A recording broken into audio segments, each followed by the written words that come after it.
أشهد أن لا إله إلا الله وحده لا شريك له وأشهد أن محمدا عبده ورسوله أما بعد فأعوذ بالله من الشيطان الرجيم بسم الله الرحمن الرحيم والذين جاءوا من بعدهم يقولون ربنا اغفر لنا ولإخواننا الذين سبقونا بالإيمان ولا تجعل في قلوبنا غلا للذين آمنوا ربنا إنك رؤوف رحيم الحمد لله رب العالمين الرحمن الرحيم مالك يوم الدين إياك نعبد وإياك نستعين اهدنا الصراط المستقيم صراط الذين أنعمت عليهم غير المغضوب عليهم ولا الضالين.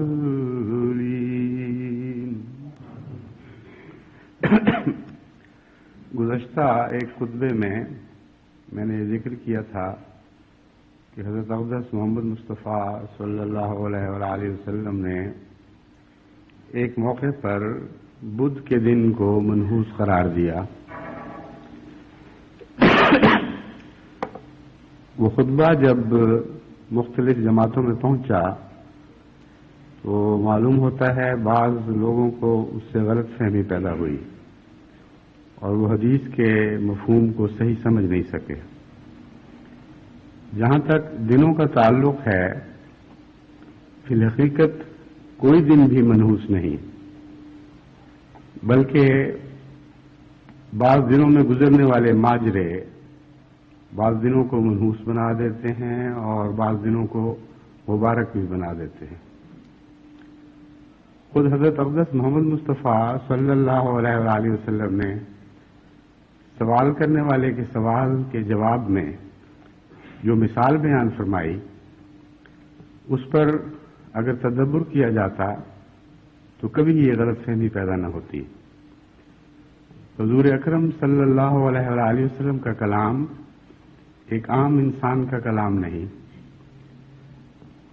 اور کلام کرنے والے کے رتبے اور اس کے مقام سے پہچانا جاتا ہے. ایک ہی بات ایک عام آدمی کہتا ہے، اس کی بات میں گہرائی اور ہوتی ہے، اور وہی بات ایک اور شخص کہتا ہے تو اس کی بات میں اور زیادہ گہرائی پیدا ہو جاتی ہے. کلام الہی اور کلام انسانی میں یہی فرق ہے. قرآن کریم کا مطالعہ کریں، ایک سطحی معنی آپ کے ذہن پہ ابھرتے ہیں، لیکن جوں آپ مزید تدبر کرتے چلے جائیں اس کی گہرائی میں اور زیادہ معارف کے موتی آپ کو نظر آنے شروع ہوں گے، یہاں تک کہ انسان اپنی فکر کے مطابق جتنی بھی جستجو کرتا چلا جائے کلام الہی کی گہرائی کسی ایسے مقام پر نہیں پہنچ سکتی جہاں اس سے آگے راستے بند ہوں، جس کے بعد کوئی آگے مقام نہ آتا ہو. یہی مضمون کائنات پر غور کرنے سے ہمیں معلوم ہوتا ہے. سائنس کا کوئی شعبہ ایسا نہیں جس نے اپنی جستجو میں معارف کے منتہا کو پا لیا ہو. وہی خدا جس نے اس کائنات کو پیدا کیا ہے وہی قرآن کریم کا خدا بھی ہے. اس لیے جس طرح دنیا کے معارف یعنی مادی دنیا کے معارف لا منتہا ہیں اور کوئی دنیا کا بڑے سے بڑا مفکر اور مدبر اور سائنسدان بھی یہ نہیں کہہ سکتا کہ اس چھوٹی سی حقیقت کے پس پردہ جتنی حقیقتیں بھی تھیں ہم نے سب کو پا لیا ہے. جو وہ جستجو کا سفر آگے بڑھاتے ہیں نئے دروازے کھلتے چلے جاتے ہیں اور جستجو کے نئے میدان ان پر روشن ہوتے چلے جاتے ہیں. اس نسبت سے اللہ کے کلام کے بعد سب سے زیادہ پرمعارف سب سے زیادہ گہرا کلام حضرت اقدس محمد مصطفیٰ صلی اللہ علیہ وآلہ وسلم کا کلام ہے. ایک شخص نے سوال یہ کیا کہ کون سا دن منحوس ہوتا ہے.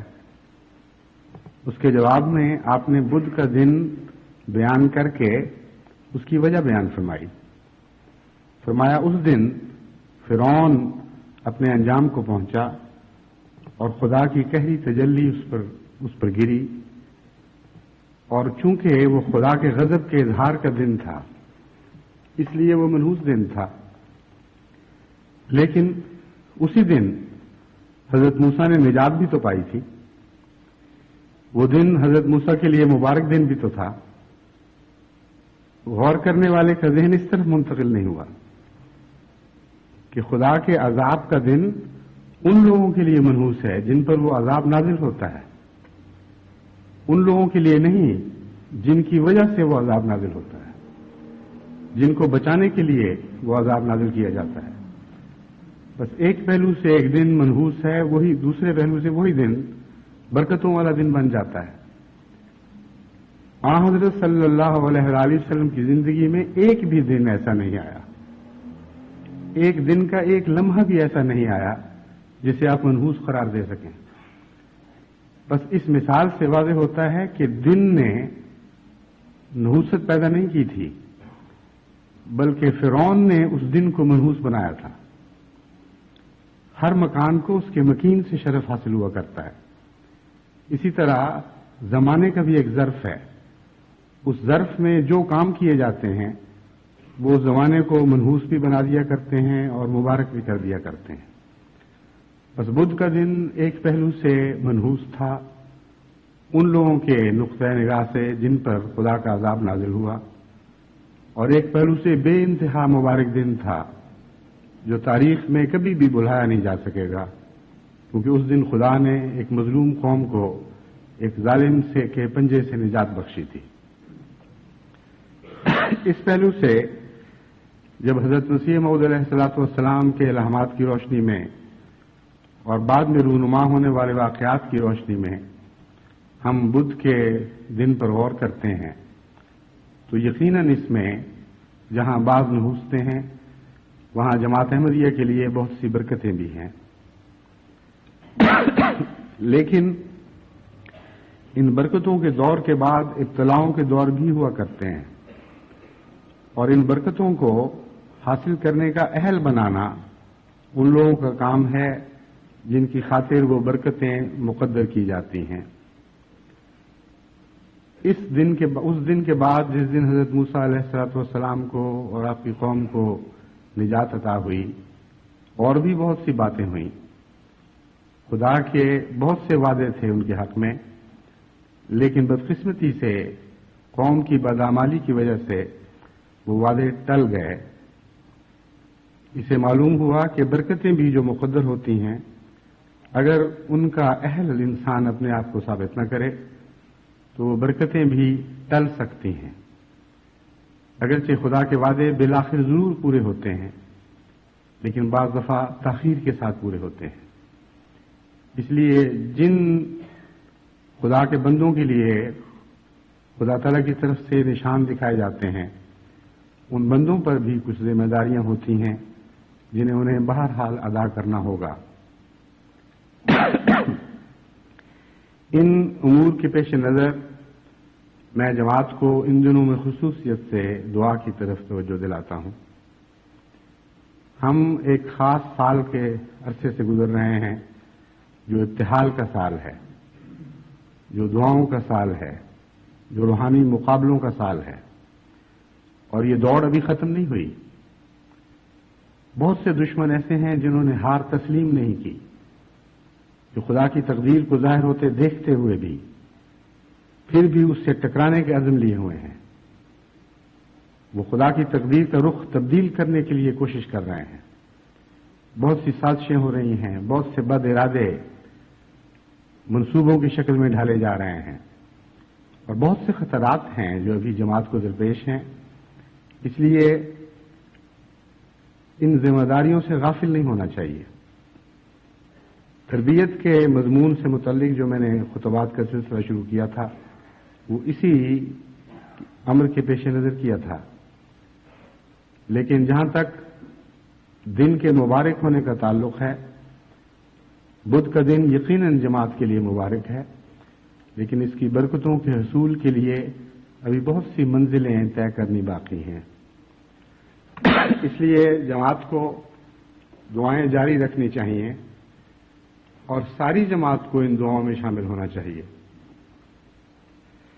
اس سلسلے میں ایک بہت اہم نقطہ میں آپ کو سمجھانا چاہتا ہوں۔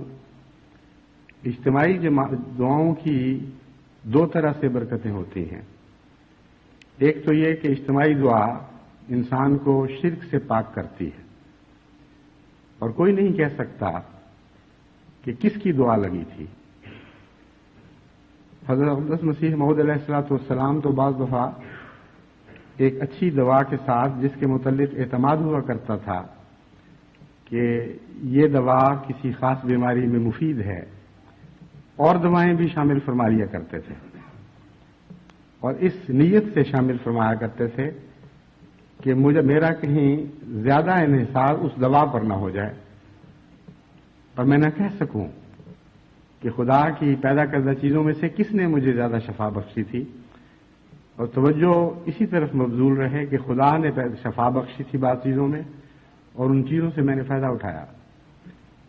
اس لیے اجتماعی دعا میں بھی ایک گہرا فلسفہ ہے، اور وہ توحید کا فلسفہ ہے۔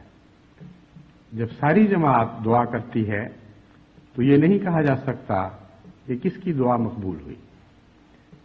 بحیثیت مجموعی سب جماعت خدا کے حضور رجوع کرتی ہے، اور بسا اوقات ایسا بھی ہوتا ہے کہ وہ اجتماعی دعا مجموعی شکل میں ایک اثر دکھاتی ہے، اور بعض اوقات ایسا بھی ہوتا ہے کہ اجتماع میں شریک کثرت سے لوگوں کے دلوں پر مختلف واردات مختلف وقتوں میں طاری ہوتی ہیں، ان کے دلوں پر واردات پیدا ہوتی ہیں، اور وہ خاص کیفیات دعا کی مقبولیت کے لیے ایک مؤثر کردار ادا کرتی ہیں۔ اس لیے بہت بڑی تعداد میں جب جماعت دعا کر رہی ہوتی ہے تو جس طرح جگنو چمکتے ہیں اندھیرے میں، بے شمار جگنو ہیں، ان میں سے کچھ بجھ بھی رہے ہوتے ہیں، کچھ جل بھی رہے ہوتے ہیں، لیکن مجموعی تاثر یہی ہوتا ہے کہ وہ رات روشن ہو گئی ہے۔ مشرقی بنگال میں ایک دفعہ یہ سندر بن کے علاقے میں نے یہ نظارہ دیکھا، سارا جنگل کا جنگل روشن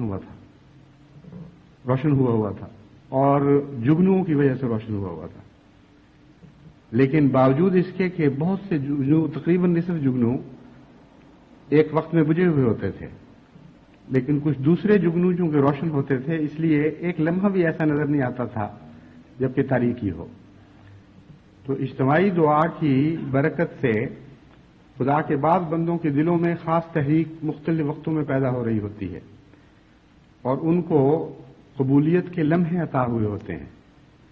اس لیے اس سارے عرصے میں کوئی ایک لمحہ بھی مومن کی اجتماعی زندگی پر ایسا نہیں آتا جس میں روشنی نہ ہو۔ اس لیے ضروری ہے کہ کثرت کے ساتھ تمام دنیا کے احمدی مسلسل دعاؤں میں مصروف رہیں۔ جہاں تک دعا کے لمحات کا تعلق ہے، اس سلسلے میں بھی کچھ وضاحت پیش کرنا ضروری ہے۔ بعض لوگ کہتے ہیں جی دعا کا خاص لمحہ نصیب ہو، وہ بھی دراصل مضمون کو الٹ دیتے ہیں. جس طرح دن نہ نحوست پیدا کیا کرتا ہے نہ برکت پیدا کیا کرتا ہے، دنوں میں پیدا ہونے والے واقعات نحوست بھی پیدا کرتے ہیں اور برکت بھی پیدا کرتے ہیں. اسی طرح دعاؤں کے لمحے دلوں سے پیدا ہوتے ہیں. کوئی بیرونی وقت کا اثر ہرگز نہیں جو دعاؤں کو مقبول لمحے عطا کرتا ہو. کیفیات ہیں اور ان کیفیات کا تعلق خدا تعالیٰ کی شان سے ہے. قرآن کریم نے اس فلسفے کو اس طرح بیان فرمایا کہ کل یوم ہوا فی شان، کہ خدا ہر لمحے اپنی ایک خاص شان میں ہے. بعض لوگ اس سے یہ سمجھتے ہیں کہ بعض خدا کی شانیں مقبولیت کی شانیں ہیں اور بعض نامقبولیت کی شانیں ہیں، اور ہمیں مقبولیت والی شان نصیب ہو. یہ بات درست نہیں ہے. خدا کی ہر شان مقبولیت کی بھی ہو سکتی ہے اور غیر مقبولیت کی بھی ہو سکتی ہے. مقبولیت کی اس وقت ہوگی جب آپ کے دل کی شان خدا کی شان کے ساتھ ہم آہنگ ہو جائے. جب آپ دنیا میں آپس میں معاملات کرتے ہیں تو جس انسان کے مزاج کو آپ سمجھتے ہوں اس کے مزاج کے لمحات کے مطابق اس سے بات کرتے ہیں، اور اگر آپ اسے صحیح سمجھتے ہوں اور اچھی طرح خوب پہچانتے ہوں تو اس شخص کے مزاج کا ہر لمحہ آپ کے لیے مقبول لمحہ بن جاتا ہے.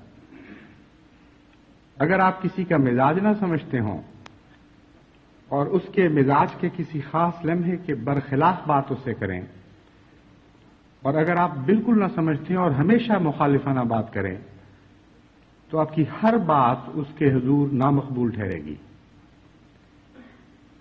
ہم آہنگی ہے جو قبولیت دیا کرتی ہے. اس لیے خدا کی شان کے مطابق جب ایک کثرت سے جماعت دعا میں مصروف ہو، کسی نہ کسی کو کے دل کو وہ ہم آہنگی کا لمحہ نصیب ہو جایا کرتا ہے اور وہی مقبولیت کی شان پیدا کیا کرتا ہے. جس طرح سائنس کی دنیا میں لیزر بیم کا فلسفہ ہے کہ وہ مادہ جس کی ویو لینتھ، جس کی لہروں کے انداز، ان کے فاصلے آپس میں، ان کے زیرو بم کے طریق لیزر کے لہروں کے ساتھ ہم آہنگ ہو جائیں تو اس سے ایک غیر معمولی لہر اٹھتی ہے جو عام لہروں سے اتنی بلند ہوتی ہے کہ اس کی کوئی نسبت ہی نہیں ہو کرتی. بس جب آپ کے دل کی کیفیت خدا کی کسی شان کے ساتھ ہم آہنگ ہو جائے، خاص ایسا جذبہ آپ کے دل میں پیدا ہو جو خدا کی اس شان کے ساتھ ہم آہنگ ہو جو اس وقت خدا دکھا رہا ہے، تو اتنی غیر معمولی ایک دعا کی لہر آپ کے دل سے اٹھتی ہے کہ اس کی موجیں خدا کی رحمت کے پاؤں پر چھلکنے لگتی ہیں اور اسے نمدار کر دیتی ہیں، اور ناممکن ہے کہ پھر وہ دعا نامقبول ہو. تو اگر ساری جماعت اسی طرح دعاؤں میں لگی رہے، جماعت کے ہر فرد کے مختلف جذبات ہیں، مختلف کیفیات ہیں، مختلف ان کی پاکیزگی کے حالات ہیں، مختلف خلوص کے حالات ہیں. توحید کا عرفان بھی ہمیشہ ایک سا نہیں رہا کرتا.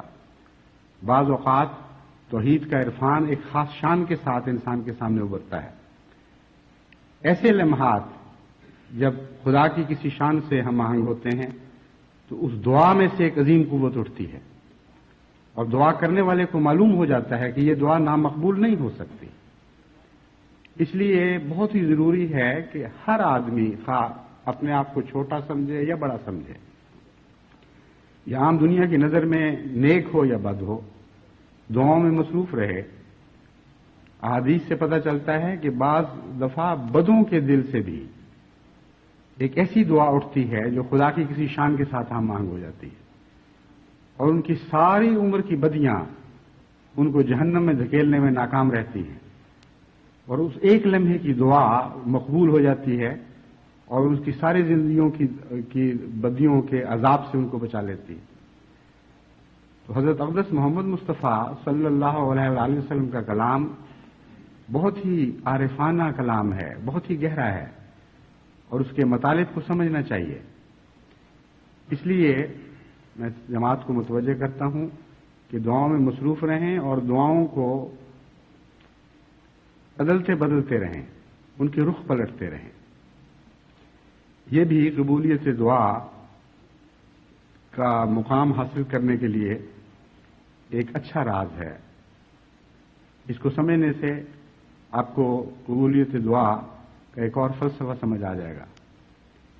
ایک ہی نہج پر، ایک ہی طرز پر جس طرح طوطا بولتا ہے یا کوئی بچہ جس نے سبق رٹا ہو وہ سبق پڑھتا ہے، اس رنگ میں اگر کوئی دعا کرتا چلا جائے تو ہو سکتا ہے اس کی ساری عمر کی دعا بھی بے معنی ہو۔ اسی لیے وہ لوگ جو وظیفوں میں مبتلا ہو جاتے ہیں، بسا اوقات وہ اپنا وقت ضائع کرتے ہیں، وہ ان باتوں کی تلاش میں رہتے ہیں کون سا وظیفہ ملے جو کارگر ثابت ہو، حالانکہ اصل وظیفہ وہ ہے جو دل کا تعلق خدا سے پیدا کر دے، اور کوئی وظیفہ یہ کام نہیں کر سکتا جب تک اسے سمجھ کر، غور کر کے، اپنے دل پر طاری کر کے اسے ادا نہ کیا جائے۔ اور دعاؤں میں بھی آپ کو اس طرح دعاؤں کو الٹنا پلٹنا چاہیے کہ آپ کے مزاج میں سے وہ روح نکالیں، آپ کے دل میں ایک گرمی پیدا کریں، آپ کی فطرت میں وہ سوز عطا کر دیں، جس کے نتیجے میں پھر دعاؤں میں قوت پیدا ہوتی ہے۔ اس لیے دعاؤں کے رنگ بدلنے چاہیے، کبھی کسی رنگ میں، کبھی کسی رنگ میں، پلٹ پلٹ کے دعاؤں کو مختلف رنگ میں اس طرح بیان کرنا چاہیے کہ آپ کو محسوس ہو کہ آپ کے دل میں اس کے ساتھ ایک خاص حرکت پیدا ہوئی ہے، ایک خاص گداز پیدا ہوا ہے۔ محض رونا کوئی چیز نہیں ہے، وہ کیفیات ایسے تجربے ہیں جو اچانک آپ کو نصیب ہوں گے۔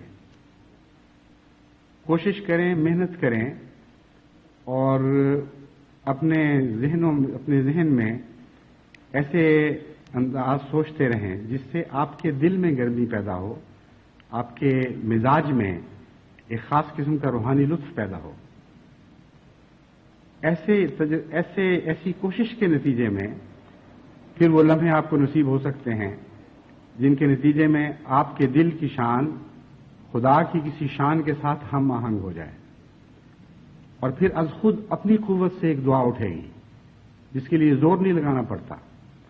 وہ دعا ایسی دعا ہوگی جو خود بتائے گی کہ میں ایک خاص لمحے کی پیداوار ہوں، یا میں وہ دعا ہوں جس نے یہ لمحہ پیدا کیا ہے، اور اس کے نتیجے میں اللہ تعالیٰ کے فضل سے آپ کو قبولیت کے عظیم شان نشان دکھائے جائیں گے۔ جس دور سے ہم گزر رہے ہیں اس میں بعض علماء ہیں جو پہلے سے زیادہ بدبختی میں بڑھ گئے ہیں، ان کی زبانیں پاک ہونے کی بجائے گندی سے اور گندی ہوتی چلی جا رہی ہیں، اور وہ ضد میں مبتلا ہو گئے ہیں۔ بعض جگہ تو یوں معلوم ہوتا ہے جیسے وہ خدا سے انتقام لینے کی سوچ رہے ہیں کہ گویا نعوذ باللہ خدا ہوتا کون ہے؟ ایک کمزور جماعت کے حق میں نشان ظاہر کرنے والا جس کو ہم مغضوب سمجھ رہے ہیں۔ خدا کا کیا کام ہے کہ ہماری مرضی کے خلاف کسی سے رحمت اور پیار کا سلوک کرے اور ہمیں اپنے غضب کا نشانہ دکھائے؟ گویا کہ یہ ان کا رد عمل ہے۔ اس لیے اللہ کی تقدیر ان کے متعلق جو ظاہر ہوگی وہ تو ظاہر ہوگی، لیکن اس کی رحمت کی تقدیر کا جہاں تک تعلق ہے، اسے پانے کے لیے، اسے زیادہ جذب کرنے کے لیے ہمیں بہرحال دعا کے سے غافل نہیں ہونا چاہیے، اور دعا میں غیر معمولی زندگی اور سوچ پیدا کرنے کی کوشش کرتے رہنا چاہیے۔ جہاں تک تربیتی مضمون کا تعلق ہے، میں بیان کر رہا تھا کہ بعض دانشور ہوتے تو دانشور ہی ہیں، یعنی جہاں تک انسانی پیمانوں کا تعلق ہے، ان کی عقل کی جلا وغیرہ اور ان کی طرز فکر کو آپ ایک دانشوری کی طرز فکر اور دانشوری کی عقل کی جلا کہہ سکتے ہیں، لیکن میں نے قرآن کریم کی اصطلاح میں بیان کیا تھا کہ قرآن کریم سے پتہ چلتا ہے کہ دو قسم کے دانشور ہیں۔ ایک وہ ہیں جن کی دانشوری اللہ کی محبت اور بنی نوع انسان سے